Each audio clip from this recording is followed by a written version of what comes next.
Boa noite, Fabi, tudo bem? Boa noite, Marco Antônio. Prazer recebê-lo aqui na live. Agora eu deixo a bola com você para conduzir essa outra parte aqui da live. Depois a gente se junta para falar desses absurdos todos que nós estamos constatando e que Deus nos dê força, porque amanhã, né, que já é hoje, acaba ficando um dia muito difícil e precisa de resiliência e muita determinação. Então, beijo, fica com Deus, aproveite. Eu vou acompanhar agora com vocês aqui no chat. Obrigado, Fabi. Obrigado a todos que já participaram, Deltan, todo mundo que estava aqui na live até há pouco. Queria dizer que a gente está com um time de primeiríssima aqui. Eu já vi que nós temos duas pessoas muito especiais já no bastidor conosco. Eu tenho a honra de receber já o deputado federal Marcel Van Hatten. Acho que ele já está pronto aí a postos. Boa noite, Marcel, tudo bem com você? Boa noite, Marco. Boa noite a todos que estão nos acompanhando. Comigo tudo bem, com você, tudo bem? Tudo ótimo. Um 2024 que a gente achou que nessa primeira semana desse uma arrefecida nos debates, nas discussões, e pelo contrário, né? A gente foi bombardeado ainda com mais explosões midiáticas absurdas e com essa situação agora do 8 de janeiro, que eu quero repercutir com vocês também, levando em consideração alguns detalhes jurídicos, não só do que aconteceu, né, a respeito do 8 de janeiro, do Supremo Tribunal Federal, da incompetência do Supremo Tribunal Federal, julgamento de exceção, julgamento de turba, né, uma questão coletivista, aí, um viés bem soviético, mas também colocar na live para estar conosco a juíza Ludmila Lins Grillo, porque a gente vai falar do passado e do futuro, eu espero, um pouquinho ainda nessa próxima hora. Boa noite, Ludmila, tudo bem? Boa noite, Marco, tudo bem? Boa noite, deputado Marcel. Queria cumprimentar o pessoal que está assistindo a live aí em todos os canais. Estamos juntos, infelizmente a gente está aqui nessa live para... A gente não pode deixar cair no esquecimento o que aconteceu no 8 de janeiro.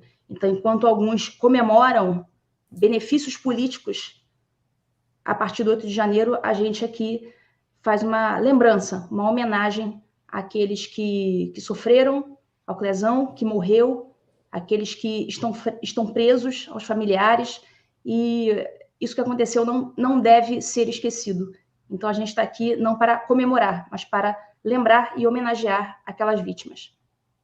Perfeito, doutora Ludmila. E eu já vou chamar também o Rodrigo Marinho. Boa noite, Rodrigo. Como é que você está? Boa noite, Marco. Prazer falar contigo, um prazer estar por aqui. Prazer estar com amigos tão queridos como o meu grande amigo Marcel Van Hatten, que vem fazendo um trabalho sensacional no Congresso Nacional. A gente já se conhece há muitos anos. E a Ludmila, que já tivemos o prazer e o privilégio de compartilhar alguns momentos, inclusive, né, de perseguições aí já com relação à palestra em Tribunal do Trabalho, em outras oportunidades bem divertidas, mas que valeram a pena, como sempre tem valido a pena o trabalho feito em nome da liberdade para conseguir vencer todos os arbítrios que nós estamos vivendo no Brasil hoje. Pessoal, eu queria aproveitar e rodar uma questão que sempre fica comigo. A gente faz muito diagnóstico e eu vejo que existem várias pessoas que diagnosticaram de maneira correta e adequada o que tem acontecido hoje no Supremo Tribunal Federal. Mas o remédio, a gente está na busca por um remédio. O Marcel Van Hatten, desde o ano passado, vem trabalhando a questão da CPI do abuso de autoridade, com muita dificuldade para adquirir assinaturas. Ele conseguiu as assinaturas. Agora, a questão que fica, Marcel, e parece, eu tenho falado muito isso nos programas que eu participo, parece uma espécie de nó górdio.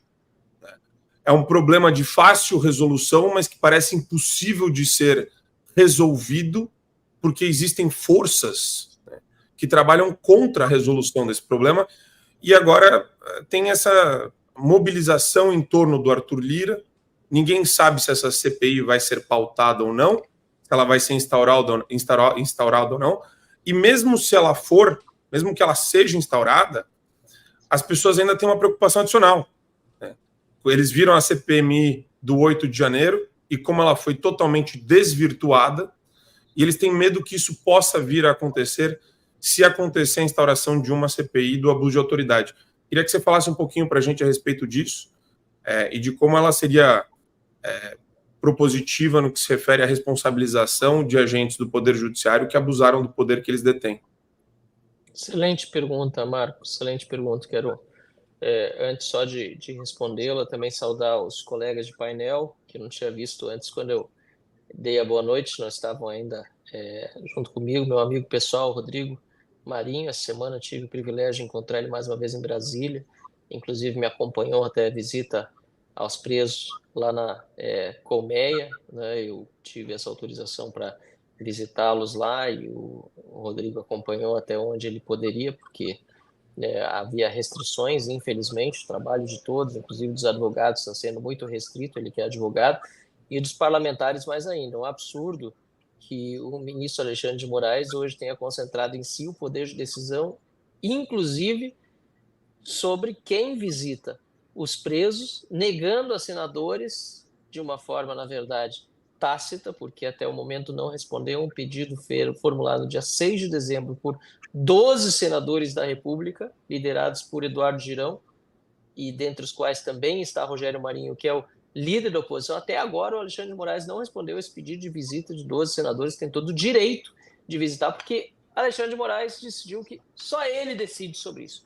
É um absurdo, a Constituição já nos garante como deputados e senadores esse direito, mas até nisso estamos sendo tolhidos. Então, bom, boa noite ao Rodrigo Marinho, que se dispôs a trabalhar já há algum tempo, né, nesse tema tão espinhoso, e também a Ludmila, que para mim é um exemplo assim, enorme do que nós estamos sofrendo no Brasil. Quero inclusive pedir, de certa forma, né, desculpa a ela como parlamentar, porque nós jamais poderíamos ser deixados chegar a esse ponto de termos uma asilada política. Isso é culpa do Congresso Nacional.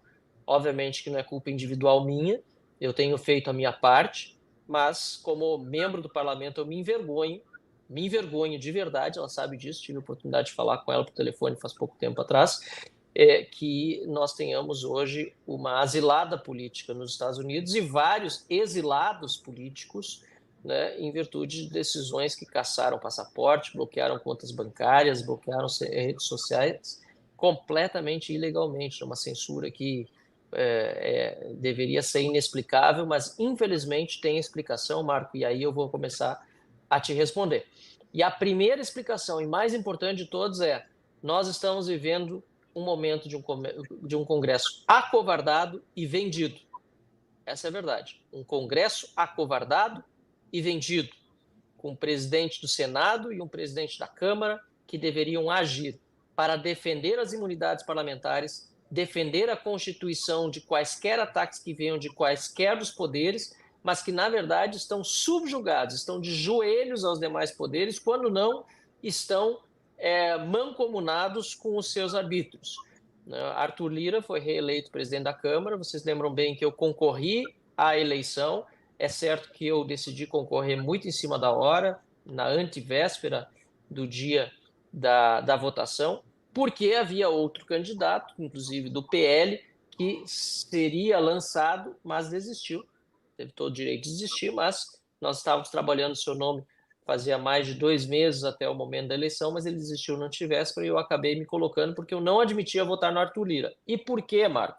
Porque já sabia naquela época, quem acompanhava a política, tinha um mínimo de noção de que ele não cumpriria com as palavras empenhadas com a maioria dos parlamentares que votaram nele na direita, porque ele já tinha feito, durante os primeiros 2 anos, uma série de acordos com o Supremo Tribunal Federal, contrário àquilo que a direita gostaria que ele fizesse. Por exemplo, manteve Daniel Silveira preso, manteve ele na cadeia. Foi Arthur Lira que trabalhou os votos para manter Daniel Silveira na cadeia. Voto impresso.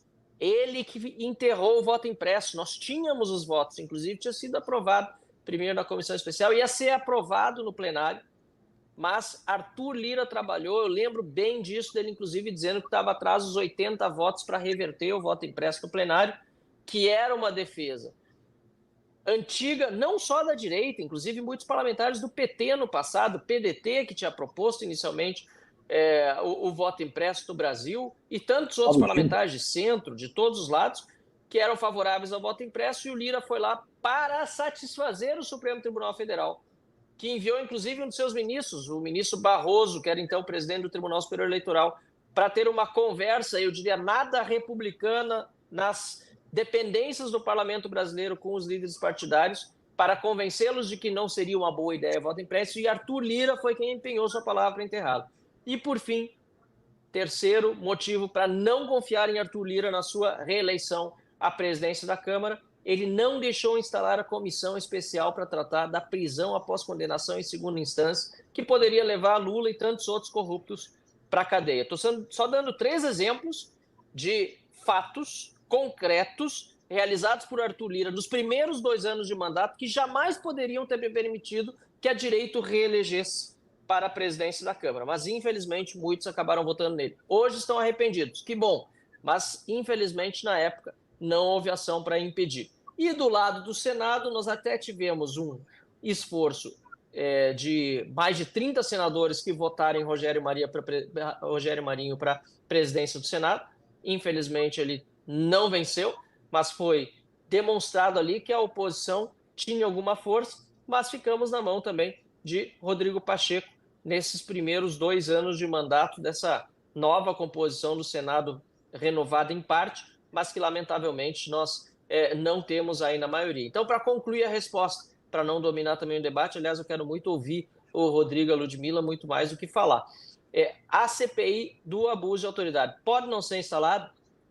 Pode até ser que não seja instalado. Nós temos tudo que uma CPI precisa para ser instalada. Tem prazo para funcionar, tem a composição que ela deve ter de número de membros e, finalmente, tem o fato determinado. Tudo o que diz a Constituição está lá, né? As censuras, os bloqueios de contas, os abusos de autoridade cometidos, ainda antes do 8 de janeiro. É importante lembrar que nosso requerimento de CPI já tinha sido protocolado no ano passado e nós protocolamos exatamente o mesmo depois da morte do Clesão, que foi o que acabou mobilizando, finalmente, o número suficiente de parlamentares para assinar o pedido de CPI. Mas, se não for instalada, a gente já sabe que foi por descumprimento, mais um, de Arthur Lira, da Constituição. E se for instalado, Marco, ainda que nós possamos correr o risco de termos uma maioria governista, e mesmo que isso aconteça, o que é menos provável na composição da Câmara do que na composição mista, como era a CPMI do 8 de janeiro, M de mista, senadores e deputados, a CPI é só de deputados, ainda que isso aconteça, assim como a CPMI do 8 de janeiro foi importante para levar ao público uma série de informações que não se conhecia, por exemplo, o fato de as imagens terem sido apagadas do sistema do Ministério da Justiça, esse fato só veio a público por causa da CPMI. Ainda que nós tenhamos uma maioria governista, nós teremos a exposição, como houve na CPMI do 8 de janeiro, de uma série de fatos que historicamente são relevantes e certamente vão levar a, se não no curto prazo, no médio ou, infelizmente, talvez no longo prazo, ter todas as informações necessárias para reverter esse triste cenário político que nós vemos hoje no Brasil. Então, desculpa a resposta um pouco longa, tentei cobrir todos os tópicos necessários para essa tua primeira pergunta, mas eu não quero que ninguém perca a esperança e desista, né, daquilo que nós temos de melhor no nosso país, que é a boa vontade das pessoas que querem um país melhor, e a gente precisa contar com cada um para reverter essa situação. Não, mas acho fantástico, Marcel, que você trouxe para nós, porque eu queria colocar para a Ludmila exatamente essa perspectiva, né, de hoje a gente ter instaurado uma ditadura do Poder Judiciário de maneira inequívoca no Brasil. Muita gente acha que às vezes é força da expressão, é uma hipérbole, é uma forma que a gente usa para criar um discurso politizado a respeito do que está acontecendo, quando na verdade, doutora Ludmila, a gente não para de ver declarações políticas, inclusive várias de cunho político partidário, demagógicas, apelativas por parte dos ministros. Quantidade de entrevistas que ministros do Supremo Tribunal Federal fazem é um negócio avassalador, como em nenhuma outra nação você vê. E daí fica a dúvida, doutora Ludmila, sobre como que a gente consegue resolver isso se não utilizando todo o aparato institucional que a gente tem do Poder Legislativo e do Congresso contra esses abusos. Quer dizer, Esse é o caminho, e a pressão popular é um dos instrumentos também para isso. Então, Marco, eu concordo com você. Eu queria só cumprimentar o Rodrigo, ele entrou depois de mim. A gente já passou por poucas e boas. A gente já passou por episódio aí de censura, já tem alguns anos, né, Rodrigo? Numa palestra, num evento que a gente participou, foi no TRT, se não me engano, né? Então, essa situação de censura não é de agora, já vem de alguns anos. E nós fomos vítimas de um episódio bem pitoresco. Mas, enfim. Marco, você levantou a bola no sentido de que essa reação ela deve vir do Poder Legislativo. E eu concordo com você. Eu não vejo exatamente uma outra forma, eu não vou dar aqui uma fórmula mirabolante. O pessoal fica sempre esperando que a gente saque da cartola um hack, uma fórmula mágica para resolver o problema. Assim, não tem uma fórmula mágica. O problema, ele existe, a Constituição já prevê a forma como esse problema deve ser resolvido, só que esse esquema constitucional, ele falhou. Só que a solução ainda existe. Então, deve haver uma forma do povo pressionar os legisladores, porque quem tem que resolver esse problema são os legisladores, mais especificamente o Senado Federal. Em algum momento, eles vão ter que fazer isso, mais cedo ou mais tarde, porque a situação ela já passou do insustentável. Porque o pessoal fala, nós já somos uma ditadura. Nós já somos uma ditadura. Nós somos uma ditadura e já há muito tempo, já desde 2019. Cada um tem um marco temporal que considera como tendo sido o início da ditadura. Eu considero que foi 2019, no episódio do amigo do meu pai, censura a Cruzoé. Mas as pessoas divergem um pouco em relação a esse marco temporal. Então, assim, o Brasil já é uma ditadura e não é de agora. Nós já vamos fazer 5 anos. Aí no meu cômputo do marco temporal da ditadura no Brasil, eu coloco aí que a gente está indo para 5 anos, agora em 2024. Então, já passou muito da hora do Senado reagir a isso. E as pessoas, sim, têm como cobrar o seu legislador, cobrar a pessoa em quem votou. Então, a CPI do abuso de autoridade, que o Marcel estava falando ainda há pouco, como ele disse, ainda que ela tenha a finalidade de fazer uma documentação histórica, mas você se coloca no lugar da pessoa ou das pessoas do grupo que vai ser investigado. Você preferiria que houvesse uma CPI ou você preferiria que não houvesse? Então, é claro que a pessoa que está ali prestes a ser exposta, ela vai preferir que não haja uma CPI. Porque ainda que seja aparelhada pelo povo amigo lá deles, pelo pessoal da esquerda e tal, de qualquer forma, isso é uma baita exposição. E ditadores, historicamente falando, não gostam e não aceitam ser expostos. A gente tem aí, a história mostra isso. E na década de 30, Stalin, na União Soviética, havia um correspondente do New York Times, em Moscou, chamado Walter Duranty. E esse cara, ele simplesmente fechou os olhos para o Holodomor, aquele confisco dos grãos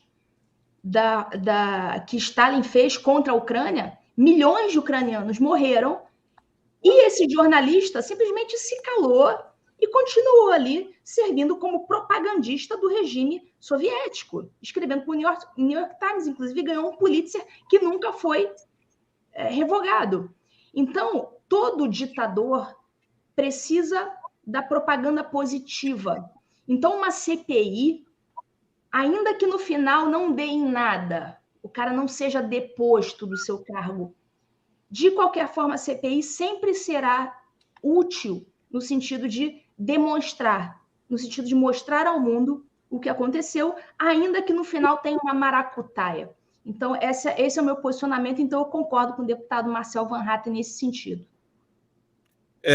Eu acho fantástico o que a Ludmila também trouxe aqui, porque ela me colocou mais um ingrediente, Rodrigo, que eu queria jogar para você, que é o seguinte: enquanto a gente tem pessoas competentes na oposição, trabalhando esses temas, defendendo as liberdades individuais, liberdade de imprensa, liberdade de expressão, você tem os agentes de propaganda e os agentes da desinformação, que hoje detêm praticamente um monopólio cultural da comunicação aqui no Brasil.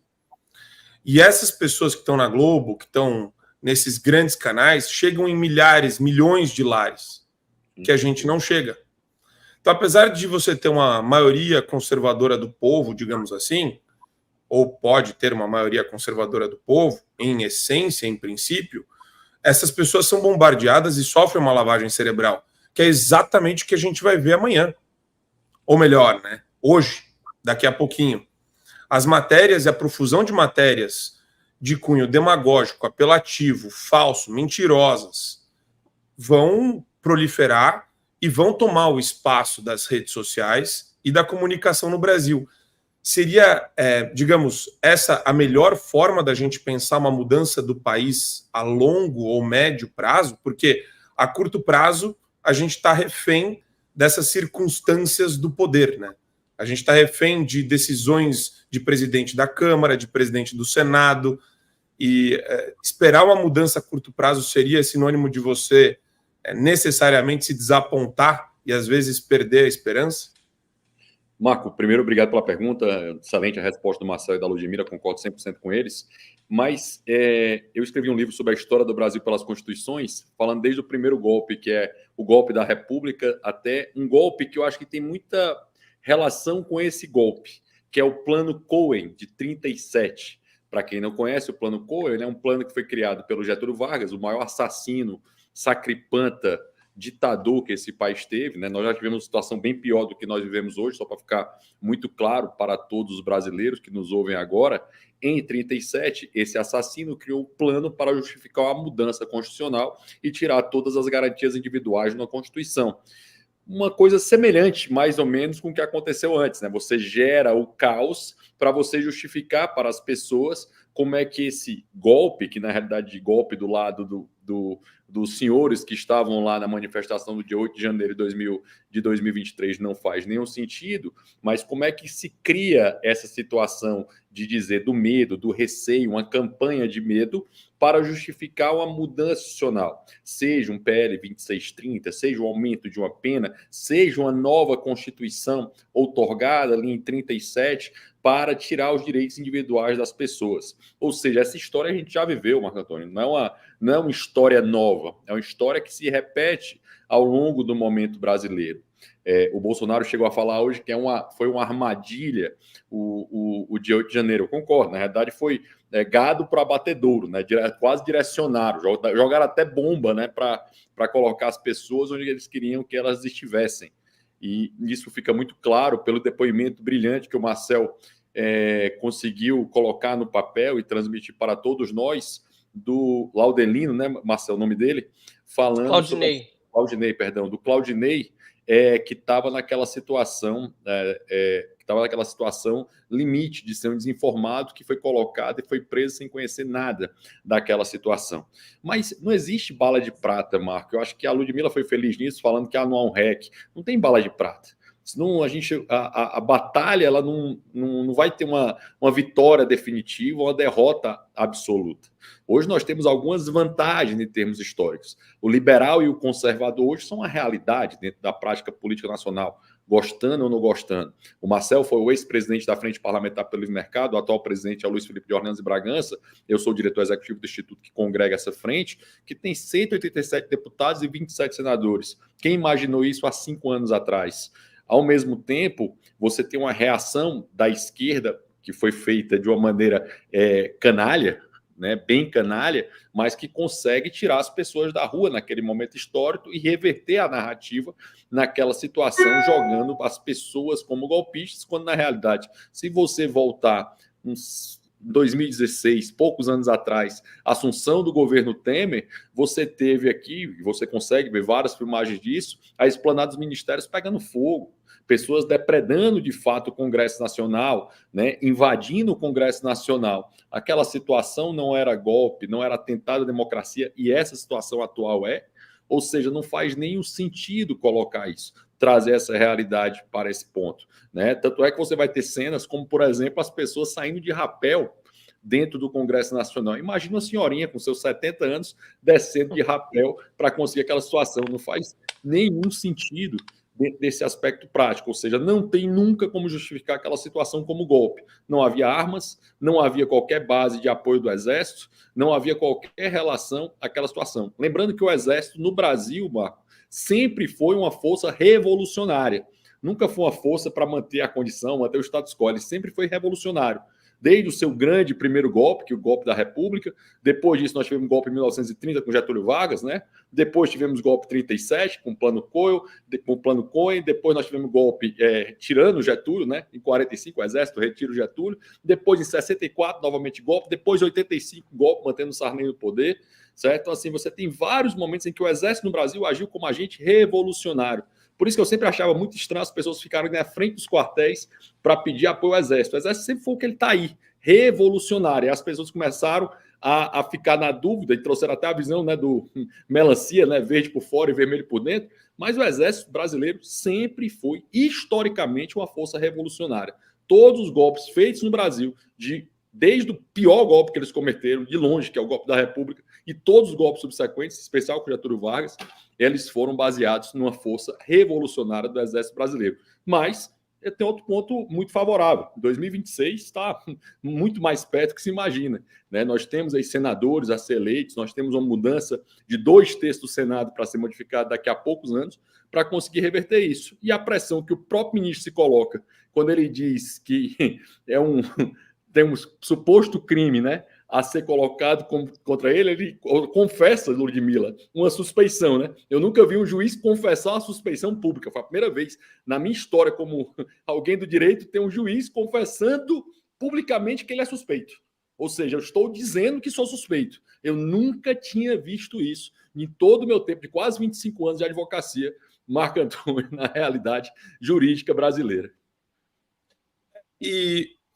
Mas, assim, é interessante isso, porque quando a gente olha o aparato institucional, o que eu digo me dá muito trabalho olhar para a Constituição, Ludmila, Marcel e Rodrigo, e ficar pensando o seguinte, o que precisa melhorar? Eu tenho na minha cabeça o que precisaria fazer com o Supremo.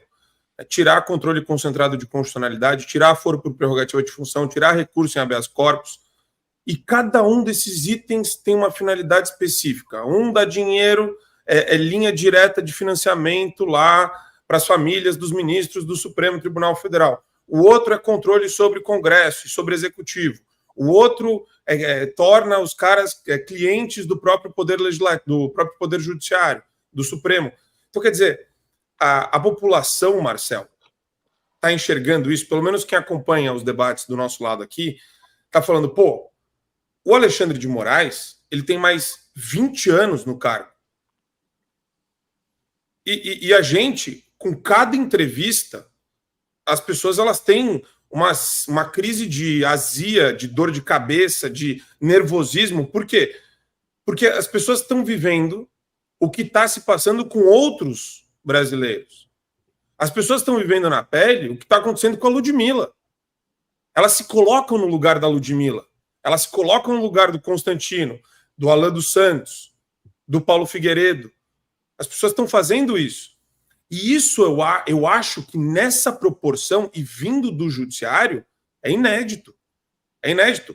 As ditaduras, elas aparelham o poder judiciário, o Supremo Tribunal Federal, depois de instaladas por força militar e sendo um ditador, um cara que ascendeu do próprio regime militar de plantão. Agora, aqui não, a gente está vendo uma coisa sui generis, extremamente peculiar no seio do Supremo Tribunal Federal. E é isso que deixa todo mundo meio que sem saber o que fazer. Eu vejo muita gente sem saber o que fazer, Marcel. Exatamente, Marco, mas a Ludmila tocou num ponto muito chave, que é o mais importante de todos nesse momento, que é o Senado da República. A gente precisa lembrar que o Supremo Tribunal Federal, os ministros ficaram preocupadíssimos com a mudança que aconteceu já na última eleição, e só se renovou 1/3 do Senado. Tanto é que houve pressão individual de ministros sobre os senadores para que votassem Rodrigo Pacheco e garantisse a sua reeleição. Eu costumo dizer, se com 1/3 eles já ficaram preocupados na renovação, como vai ser a preocupação deles quando a renovação for de 2/3 daqui a 3 anos? Eu já tenho, não é novidade para ninguém, eu não vou concorrer a deputado federal de novo, sou pré-candidato ao Senado na próxima eleição. Agora, o meu objetivo maior nem é que eu mesmo me eleja, eu quero apenas que 2 senadores de direita, um de centro, um de direita, que sejam eleitos no Rio Grande do Sul, e que a gente pare de mandar um petista como já foi mandado nas últimas décadas para Brasília. Assim como em outros estados, o mesmo tem que acontecer. Nós temos que aproveitar essa janela que tem daqui a 3 anos de renovar 2/3 do Senado para colocar gente que está de acordo com o que diz a Constituição, com o que é o povo brasileiro. E para isso nós precisamos voltar a ter movimentos de rua. Então, uma série de incoerências aí que eu quero também tentar apontar rapidamente, e uma delas é essa justamente do povo não querer mais ir para a rua porque está com medo do que aconteceu no 8 de janeiro. Para quem está nos assistindo, acho que a mensagem principal deve ser: é por causa do 8 de janeiro que nós temos que ir para a rua. Perfeito. Primeiro, para defender aqueles que estão sofrendo injustiça, porque eu jamais vou me perdoar se um dia eu for se eu fosse acusado, e eu não posso ser porque eu tenho cuidado pessoalmente desse caso, de não denunciar as injustiças que estão acontecendo com aqueles que são presos. E eu não estou falando só dos presos, estou falando também dos perseguidos, e a própria doutora Ludmila é um exemplo disso. Então, em primeiro lugar, isso. É por causa dessa situação que a gente tem que voltar às ruas. E é porque eles querem que tenhamos medo que eles deixaram o 8 de janeiro acontecer. O 8 de janeiro só aconteceu porque o governo quis. Lula quis que o 8 de janeiro acontecesse. Flávio Dino não mexeu a Força Nacional porque ele quis que o 8 de janeiro acontecesse. O G Dias serviu água para o pessoal, teve gente que entrou em porta dos fundos do Palácio do Planalto porque eles quiseram que isso acontecesse. Porque eles querem botar medo nas pessoas e querem que as pessoas não voltem às ruas. E eles conseguiram ao longo desse primeiro ano. O governo Lula só conseguiu fazer tantas coisas tão rápido, de forma tão negativa para o Brasil, porque não houve oposição nas ruas e o Congresso foi se vendendo, achando que a maior parte da população brasileira não está aí por o que o Lula está fazendo. Quando nós sabemos que há um sentimento latente das pessoas, contrário àquilo que Lula está fazendo, porque nós sentimos isso na rua quando a gente conversa, apesar do medo das pessoas, porque realmente muitas pessoas têm medo de sair às ruas. Então, essa incoerência eu preciso apontar, porque ela vai ter que ser vencida. Já está sendo vencida. Com a morte do Clezão, já houve, de novo, dezenas de milhares de pessoas nas ruas da Paulista, e as pessoas começaram a perder o medo de sair nas ruas, inclusive em Brasília. Esse é um fator positivo, apesar, e lamentavelmente, da morte do Clezão. E outro ponto importante que eu quero colocar para concluir minha resposta sobre incoerências é essa de que aqueles que estão dizendo que isso foi um golpe são os mesmos que diziam que o impeachment da Dilma era um golpe. Exato. Dá para acreditar naqueles que diziam que o impeachment da Dilma foi um golpe e agora dizem que pessoas que se conheceram na cadeia apenas, de estados diferentes, se associaram para dar um golpe de Estado no dia 8 de janeiro? Isso é uma brincadeira de muito mau gosto. É uma brincadeira de muito mau gosto, é uma grande incoerência. E é por isso que nós precisamos continuar divulgando, falando sobre tudo o que está acontecendo, e essa live aqui é uma excelente iniciativa, para que essa narrativa que eles vão tentar colocar amanhã, aliás, durante o dia de hoje, já estão colocando nos últimos dias, não vingue. E realmente, para quem tem bom senso, ela não está vingando. O problema é que a maior parte das pessoas de bom senso ainda está precisando vencer o medo para se manifestar, sem medo de ser censurado, nas redes, e também se manifestar nas ruas sem medo de acabar preso, ir para a cadeia. Então, é muito importante a gente apontar essas incoerências e tentar vencê-las, porque, no fundo, nós sabemos que a maior parte da nação brasileira, pelo menos é a minha opinião, não concorda com o estudo que está acontecendo. Mas a narrativa daqueles que diziam que o impeachment da Dilma era um golpe, agora dizem que o que aconteceu no 8 de janeiro foi uma tentativa de golpe, pelo menos na grande mídia, continua prosperando. Mas ela vai um dia, sem dúvida nenhuma, acabar, e a gente precisa trabalhar que seja o quanto antes. Mas aí eu vou problematizar essa questão para a Ludmila da seguinte forma. Ludmila, eu vejo um arranjo que eu não enxergava no impeachment da Dilma, que é todos falando a mesma língua. Supremo Tribunal Federal, PT no governo federal, a Globo, presidente do Senado, Rodrigo Pacheco, todos participando da mesma farsa, da mesma mentira oficial, sendo difundida e projetada para todos os brasileiros. E daí a questão que fica, Ludmila, e eu gosto muito de te ouvir falando sobre a questão da guerra cultural e de ocupar esses espaços, vai exatamente nessa linha, quer dizer, como resolver o problema político, sendo que do ponto de vista cultural ainda existem máquinas de assassinato de reputação, e eu vou usar a Globo como exemplo, mas a gente tem a Mind8 agora, que está explodindo também, que é uma questão que provavelmente o Marcel Van Hatten vai ter que lidar no Congresso Nacional. Espero que sim, espero que seja... Já assinei a CPI, inclusive, já que espero saia logo. Claro. Exato. Quer dizer, eles têm máquinas gigantescas e ultra eficientes de assassinato de reputação. E para mim a Globo é o melhor exemplo disso. Quer dizer, como que você enxerga a questão desse ato que eles vão promover amanhã e a repercussão que isso vai ter na sociedade? Marco, esse ato que eles vão promover amanhã, assim como a série de entrevistas do jornal Globo, que inclusive eles anteciparam, curiosamente, né? Eles anteciparam a entrevista do Alexandre de Moraes, que era para sair, eu acho que amanhã, né? No caso hoje, dia 8, saiu no dia 4, logo no dia seguinte da revelação do meu exílio. Não estou dizendo que tem uma coisa a ver com a outra, mas eu estou achando estranho deles terem antecipado do dia 8 para o dia 4, sem que, né, houvesse acontecido nada relacionado a 8 de janeiro. Mas, enfim, esse episódio da Mind8, eu espero realmente que a morte da menina Jéssica não tenha sido em vão. E eu já acho que não foi. A Mind8 era desconhecida de quase todos. A gente sempre ouviu falar, quem é que está por trás? Tem quem esteja por trás da Choquei, desses perfis grandes, tá? O próprio Whindersson falou, vocês têm que olhar quem é que está por trás. E esse episódio da Mind8, assim, estourou. Acho que todo mundo entendeu o que realmente é uma milícia digital.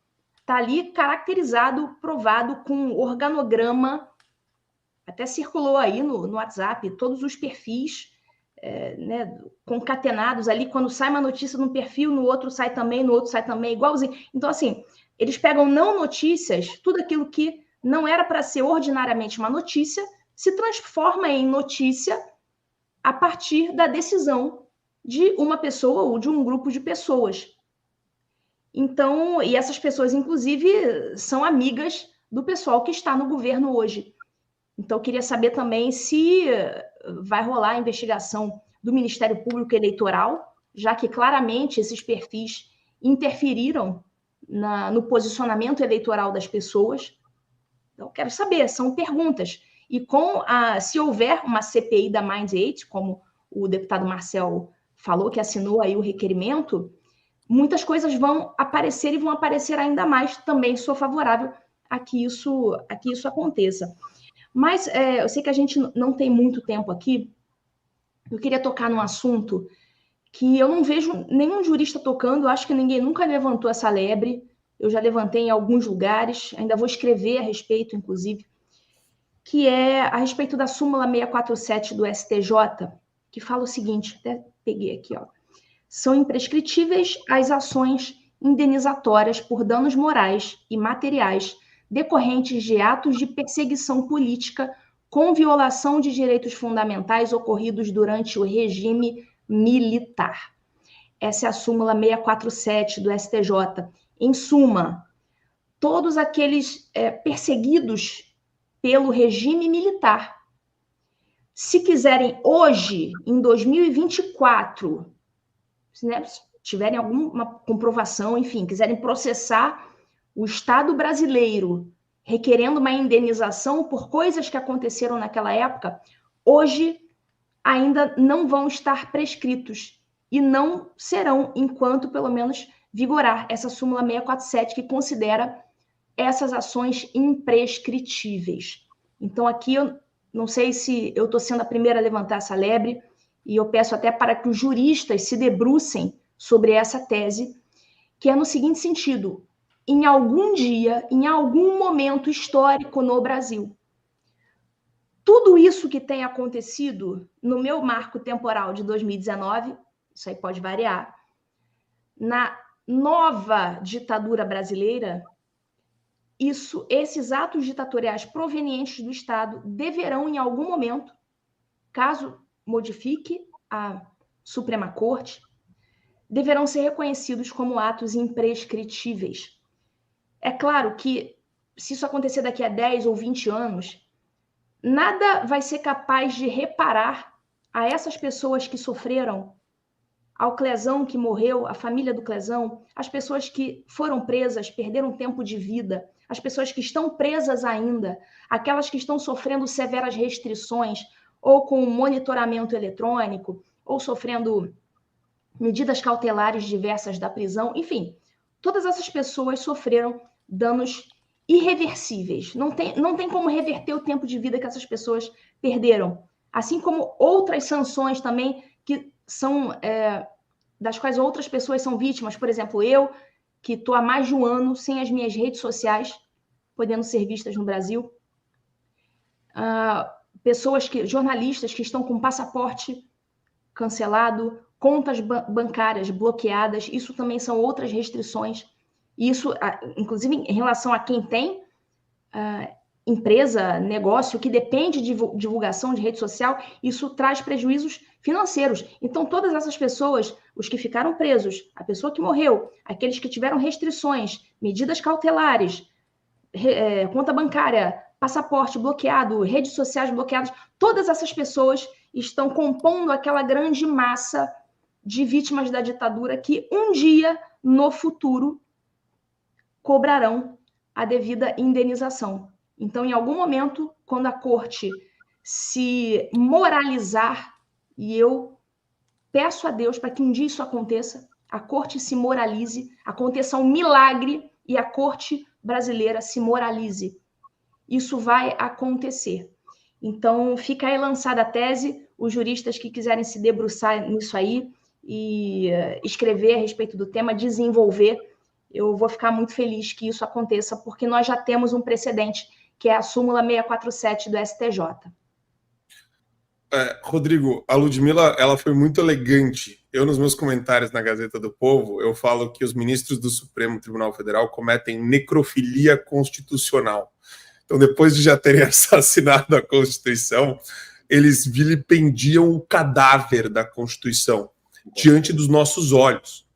Assim, cada entrevista, para mim, é uma declaração taxativa e objetiva de violações litúrgicas absolutas. Quer dizer, tudo que tem de liturgia ou existia de liturgia no cargo de ministro do Supremo Tribunal Federal acabou. Acabou. Eles conseguiram tornar tudo relativo. Eles são o ápice do relativismo nesse país.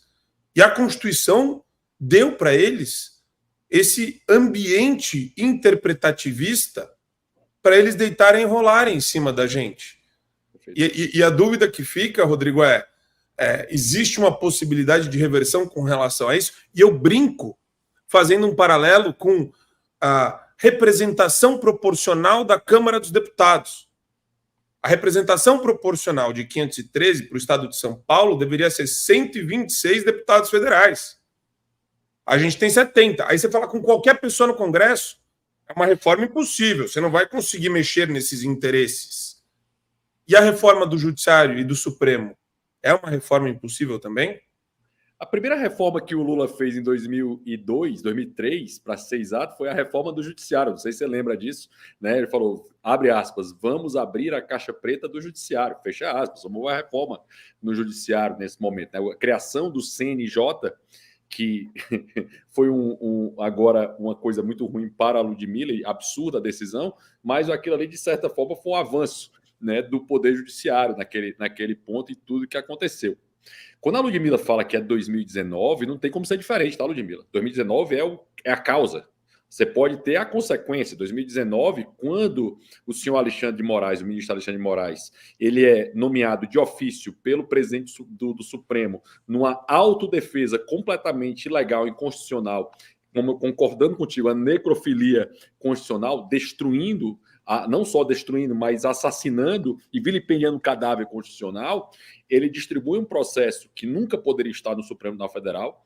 Além disso, ele cria um inquérito que nunca poderia estar lá e mais, nomeia o seu amigo para ser o juiz desse processo, que passou a ser não só o juiz, mas passou a ser o acusador, o julgador e a vítima do processo constitucional nesse ponto. Esse mesmo inquérito que começa em 2019, censurando uma revista, ele depois é o mesmo inquérito que vai prender vai tentar prender o Alan dos Santos e prende o Eustáquio de Oliveira.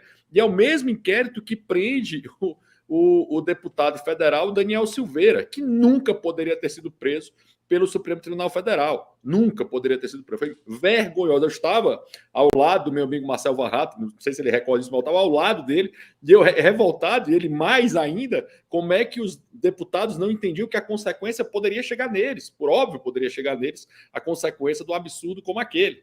E isso continuou em 2019, 2020, em 2020, nós chegamos a ter o Telegram censurado para todos os brasileiros podendo ser condenados a pagar um valor de multa de R$100 mil pelo uso do Telegram. Você nunca foi parte daquele processo. Esse é o mesmo inquérito.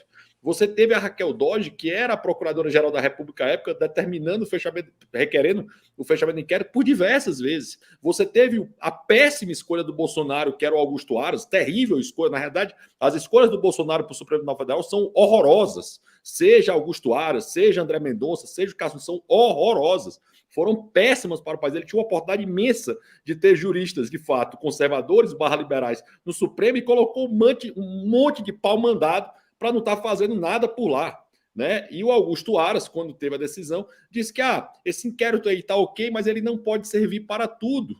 Ele não pode servir para tudo. Na sequência, você teve uma situação absurda, Marco, desse mesmo inquérito servindo para o processo eleitoral, né, de 2022, o mesmo inquérito. E desse inquérito brotaram filhos, certo? Tem um inquérito da Milícia Digital que foi criada de ofício pelo Alexandre de Moraes, esse inquérito criado por ele, que se enquadra perfeitamente no caso da Mind8, apesar de que não há qualquer crime em pessoas se reunirem para defender determinado ponto. Tem um livro fantástico do Ryan Holiday, que é Acredite, Eu Estou Mentindo, que descreve o que a Mind8 faz. Descreve claramente a sobreposição de informações que ela faz. Esse mesmo inquérito é um inquérito que prendeu as pessoas, que foi usado também para as pessoas do 8 de janeiro, que depois foi nomeado de ofício, como dizendo que o Alexandre de Moraes era juiz prevento daquele processo, que nunca poderia julgar pessoas que não têm prerrogativa de foro. Nessa sala aqui, nesse momento aqui, a única pessoa que poderia ser julgada pelo Supremo Tribunal Federal por algum ato criminoso que eventualmente tenha cometido é o Marcel, que escolheu ser deputado.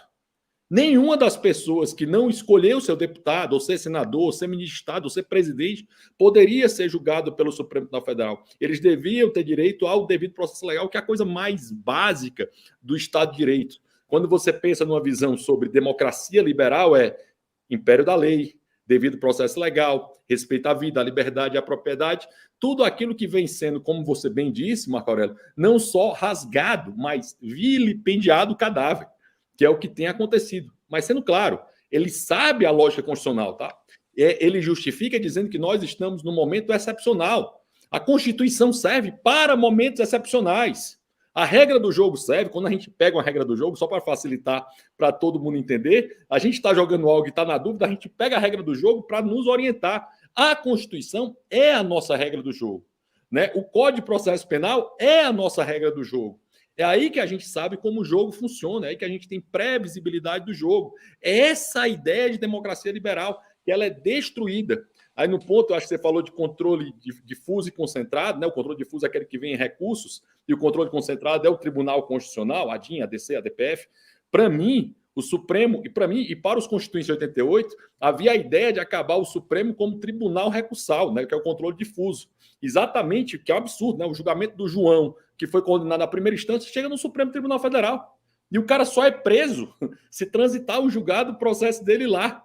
O que é um absurdo, constitucionalmente falando. O Brasil é o único país do planeta que tem uma Suprema Corte que tem controle difuso e concentrado no mesmo tribunal. Ou há um controle difuso, como os Estados Unidos têm, ou há um controle concentrado, como a Áustria tem. Eu, na minha visão, defendo que haja somente o concentrado, nunca o difuso, porque o difuso ele pode ser usado de maneira subterfúgia muito clara para ele jogar dessas formas. Ou então só o difuso, mas que haja um, tá? Na minha visão, deveria ser o concentrado, mas que haja somente um. E que o tribunal volte a ser o que ele deve ser, um tribunal colegiado, como a Câmara dos Deputados é um órgão colegiado, como o Senado da República é um órgão colegiado. Ele nunca poderia agir de maneira individual, monocrática, como há hoje. Tem um dado importante, quando o Ricardo Lewandowski sai do Supremo Tribunal Federal, que 84% das decisões do Ricardo Lewandowski foram monocráticas. 84%. Nossa. Olha que absurdo, né? É como se ele agisse como a Ludmilla, que era juiz de primeiro grau. Ou seja, um ministro do Tribunal Superior age como juiz. É como se eu tivesse 11 Supremos. Porque se ele age assim, com certeza os demais ministros devem agir de forma semelhante. E, Rodrigo, muito legal a sua explicação. Só um ponto final. Claro. Assim, a mudança de janela de Overton é muito rápida, tá? Para vocês terem ideia, até pouco tempo o Lula estava preso sem nenhuma chance de ser candidato, e hoje é presidente da República. Então, se a direita vence a eleição em 2026, em fevereiro de 2026 ou em janeiro de 2026, a anistia desse pessoal e é revertida à jurisprudência do Supremo Tribunal Federal. Putz, mas aí que fica a dúvida na minha cabeça. O sistema... Eu acho o sistema totalmente aparelhado. Eu tenho 30 pés atrás com relação a isso, porque eu olho para... Não é que a janela... Para mim, não foi só uma mudança da janela de Overton. Para mim, é o Gilmar Mendes falando em cleptocracia num dia e o Gilmar Mendes chorando na sustentação oral do atual colega dele agora, que era advogado do Lula. Quer dizer... Assim, é uma coisa muito bizarra, meio grotesca, e você percebe que o corporativismo, o ultracorporativismo é muito forte lá, né? Então os caras, eles descobriram um superpoder e eles estão usando isso daí, e eu não vejo ganhando ou não presidente da República se não tiver reforma e se não tiver freio pelo Senado. E eu acho que ainda tem uma participação muito maior que a gente tem que falar, e a gente fala todo dia, de Globo, de meios de comunicação, que ainda contribuem para pautar debates absurdos e difundir mentiras abjetas o tempo todo. Quer dizer, a gente é pautado por Globo ainda. Não tem um debate público que acontece no Brasil que não seja pautado pela Globo. É isso que me deixa transtornado com o que a gente está vendo. Queria jogar para o Marcel, para a gente encerrar o nosso horário, que está chegando no final, Marcel. O que as pessoas podem fazer, o que a gente pode fazer, o que está sendo feito com relação a esse recomeço do ano legislativo, né? Principalmente com relação aos projetos que você tem evitado mais esforços, a CPI do abuso de autoridade. Existe uma perspectiva, existe alguma coisa de bastidor que você quer compartilhar e que a gente pode fazer para ajudá-lo nisso daí? Vamos lá. Só duas coisas muito rápidas antes. Primeiro, concordo com o Ludmilla e com o Rodrigo. Para mim, o amigo do meu pai, a instalação do inquérito fake news, ali em 14 de março de 2019, são o ponto inicial da ditadura mesmo do judiciário. Na minha opinião, a gente está coincidindo nisso. Segundo ponto, ainda sobre incoerência, outro que eu queria trazer ainda à luz de todos aqui, que eu acho que a maior de todas as incoerências, combater uma tentativa de golpe, suposta tentativa de golpe, digamos que de fato foi uma tentativa de golpe, com um golpe efetivamente que é descumprimento da Constituição, rasgar a lei. Isso é um absurdo, uma incoerência total. Acho que essa é a primeira incoerência que sobre a qual todos deveriam concordar, se você é de direita ou se você é de esquerda, não importa. Você não pode combater uma ameaça a um desrespeito constitucional com um desrespeito constitucional na prática. É isso que nós estamos vendo no Brasil. E, finalmente, né, para concluir, também dar uma mensagem de esperança e de otimismo, que é o que a gente precisa mesmo. A gente não pode viver sem esperança em dias melhores. Nós dependemos realmente de mais pessoas na rua. Não teve nenhum momento da história do Brasil em que houve mudança fundamental do rumo político da nação que não fosse com o povo na rua nos últimos anos. Isso foi com o Collor, depois foi com a Dilma. Levou tempo com a Dilma, eu conheci essa situação em primeira mão, porque eu participei de todas as organizações de protesto em Porto Alegre. Levou mais de 3 anos até que de fato acontecesse, mas aconteceu. E assim como você disse, Marco, que um dia o Gilmar Mendes chamava o Brasil de cleptocracia, no outro estava chorando copiosamente diante da defesa da sustentação oral do agora seu colega ministro, qual é o nome ainda do advogado? Do Zanin. Também a gente vê que a história do Brasil pode mudar drasticamente, sim. Às vezes depende de uma pessoa, às vezes depende de 10, mas sempre depende de alguém. E esse alguém pode ser você que está nos assistindo. Não deixe de participar da política, não deixe de se informar, porque se você abrir mão disso, certamente alguém que pensa coisas muito piores e negativas vai lançar mão dessa sua omissão e vai ocupar esse espaço. Vamos para cima, não vamos desistir do Brasil. Fantástico, Marcel. Obrigado. Ludmila, sua visão sobre a gente... Como lidar com isso? Acho que cada um de nós, e a partir desse dia 8 de janeiro, o que vai acontecer também? Você está no mudo. Opa, desculpa. Marco, eu queria terminar aqui a minha fala, a gente já está terminando aqui esse nosso bloco, né? Lembrando as pessoas que a ditadura do judiciário se iniciou, aí como o Marcel também concordou com o marco inicial e o Rodrigo também, em 2019, ano em que quem assumiu o poder executivo? Jair Bolsonaro. Então percebam que uma coisa não tem nada a ver com a outra. A ditadura do judiciário, ela conseguiu ser implementada e iniciar durante um governo de direita. Então, assim, essa questão das eleições de 2026, vocês precisam ter responsabilidade na hora, não apenas para escolher o seu presidente da República, em quem você vai digitar lá nas caixinhas mágicas, mas em quem você vai escolher para ser o seu senador. Então, eu vi muita gente votando em senadores, agora nessa última eleição, que nunca deram um pio sobre o que o STF está fazendo. E deixaram de votar em outros que falavam nisso abertamente. Então, 2026, pauta única para Senado. O seu candidato a senador tem que fazer o compromisso de moralizar o STF. Simples assim. Parar com essa coisa, não, eu vou votar no fulano. Fulano nunca levantou uma palavra contra os abusos do STF e o pessoal foi lá e votou. Então, o pessoal precisa amadurecer. Amadurecer. Assim, parar de pensar apenas na eleição presidencial e lembrar que a ditadura do judiciário começou no primeiro ano do governo Bolsonaro. Não tem nada, Bolsonaro não teve nada a ver com isso. Mas é só para vocês saberem que é perfeitamente possível isso acontecer em governos de direita. Então, esse é o meu aconselhamento aí para a galera nas eleições de 2026, mas sem esquecer, obviamente, a parte cultural. Não adianta a gente só falar de eleição e deixar de estudar, deixar de entender o que está acontecendo. Porque antes da guerra política, existe a guerra cultural. E se tudo for aparelhado, então a gente precisa ocupar novamente as universidades, as universidades, as escolas, as igrejas e ocupar novamente os espaços. Fantástico, Ludmila. Obrigado. E, Rodrigo, um fechamento do que a gente conversou agora. Marco, ditaduras, né? A Ludmila foi muito feliz na fala dela, o Marcel também, mas ditaduras não começam de maneira escancarada, nunca, né? Elas sempre começam de uma forma mais... Foi uma censurinha aspas aqui, de uma revista, né? Não houve uma prisão, uma definição, isso aconteceu ao longo do tempo. Ali era para o Senado já ter reagido, né? Ali era para ter se colocado. Mas é muito importante entender esse ponto.